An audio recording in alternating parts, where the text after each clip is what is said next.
السلام علیکم ورحمۃ اللہ وبرکاتہ نحمدہ ونصلی ونسلم علی رسولہ الکریم اما بعد فاعوذ باللہ من الشیطان الرجیم بسم اللہ الرحمن الرحیم انا انزلناہ فی لیلۃ القدر وما ادراک ما لیلۃ القدر۔ دوستان گرامی، آج کا موضوع ہے لیلۃ القدر کی فضیلت اور اہمیت۔ یوں تو ہمارے سامنے بہت ساری راتیں آتی ہیں، گزر جاتی ہیں، خوشیوں کی راتیں، رنج و غم کی راتیں، فرحت و سرور کی راتیں، لیکن ان تمام راتوں میں ایک رات شب قدر کے نام سے جانا و پہچانا جاتا ہے۔ اس رات کی فضیلت اور اہمیت کا اندازہ آپ اس سے لگا سکتے ہیں کہ اللہ تبارک و تعالیٰ نے قرآن مقدس میں سورۃ القدر کے نام سے ایک سورہ نازل فرمایا، اور اس آیت کریمہ میں یہ بتایا گیا کہ اللہ رب العزت نے قرآن مقدس کو لیلۃ القدر میں اتارا ہے، شب قدر میں اتارا ہے، یعنی لوح محفوظ سے آسمان دنیا تک یکبارگی قرآن مقدس کا جو نزول ہوا وہ رمضان المبارک کی راتوں میں سے ایک رات شب قدر کی رات میں قرآن مقدس نازل کیا گیا۔ چنانچہ ارشاد باری تعالی ہے، انا انزلناہ فی لیلۃ القدر، بے شک ہم نے اس کو یعنی قرآن کو لیلۃ القدر میں نازل کیا۔ وما ادراک ما لیلۃ القدر، اور تم کیا جانو کہ کیا ہے لیلۃ القدر،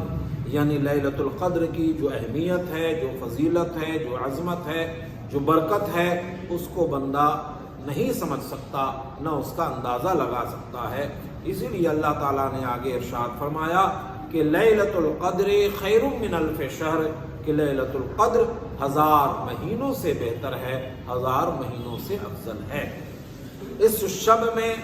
اللہ تبارک و تعالیٰ کے حکم سے، اللہ رب العزت کی اجازت سے، آسمان دنیا سے زمین کی طرف مقدس فرشتے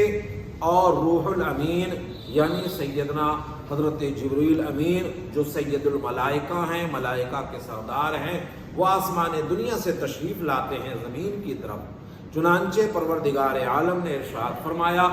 تنزل الملائکۃ والروح فیہا باذن ربہم من کل امر، یعنی ہر کام لیے، اور اس کا سلسلہ جو ہے چلتا رہتا ہے کب؟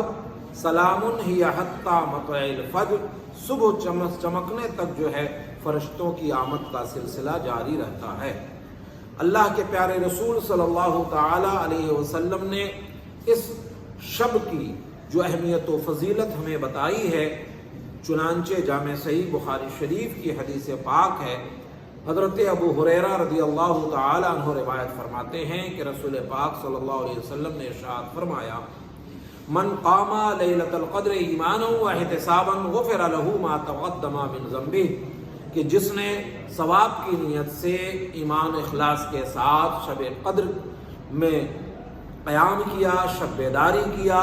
تو غفر له ما تقدم من ذنبہ، تو اس کے پچھلے گناہ بخش دیے جائیں گے۔ یہ اللہ تبارک و تعالیٰ کی طرف سے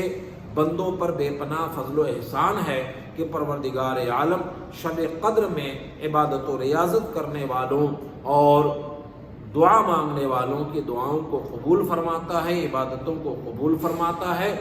اور 1000 مہینوں کا ثواب عطا فرماتا ہے، اور خاص کر پروردگار عالم بندوں کے گناہوں کی بخشش فرماتا ہے۔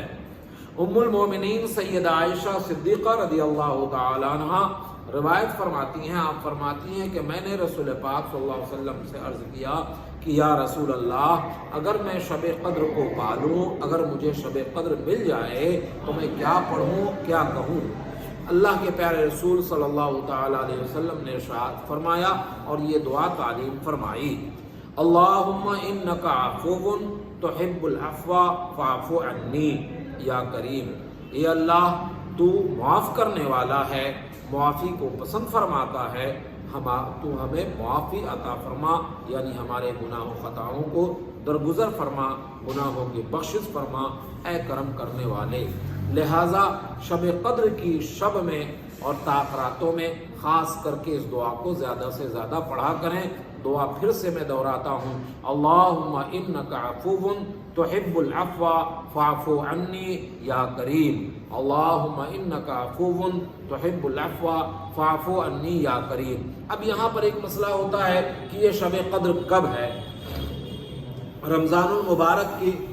کس تاریخ میں شب قدر ہے؟ تو اس سلسلے میں جامع صحیح بخاری شریف کی حدیث کے مطابق رسول پاک صلی اللہ تعالی علیہ وسلم نے اور دیگر احادیث کی کتابوں کی روایت سے یہ ہمیں پتہ چلتا ہے کہ اللہ کے پیارے رسول صلی اللہ علیہ وسلم نے ارشاد فرمایا کہ شب قدر کو رمضان المبارک کے اخیر عشرہ میں طاق راتوں میں تلاش کرو، یعنی طاق راتیں جیسے ایک رمضان المبارک کی 21ویں شب، 23ویں شب، 25ویں شب، 27ویں شب اور ساتھ ہی 29ویں شب، ان راتوں میں سے کسی ایک رات میں شب قدر کا ہونا یقینی ہے۔ البتہ بہت سارے علماء کرام نے اس بات پر اتفاق بھی کیا ہے کہ لیلۃ القدر جو ہے 27ویں کی شب میں پایا جاتا ہے، لیکن ایک بندہ مومن کو چاہیے کہ وہ ان تمام طاق راتوں میں عبادت و ریاضت کرے اور خصوصی طور پر اللہ کی جانب لو لگائے تاکہ یقینی طور پر اسے شب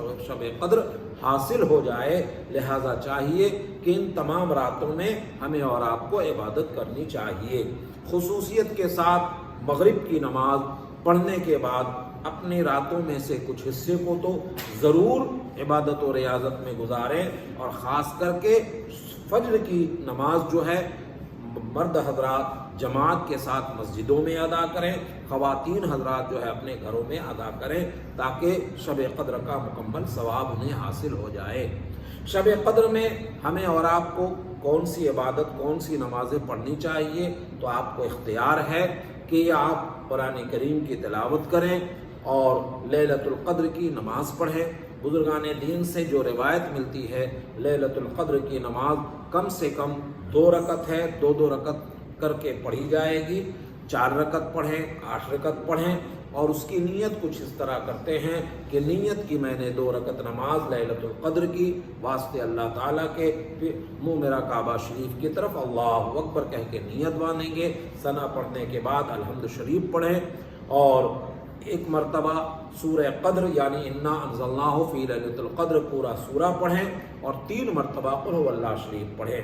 اور دوسرا طریقہ یہ بھی ہے کہ آپ پہلی رکعت میں سورہ قدر پڑھ لیں اور دوسری رکعت میں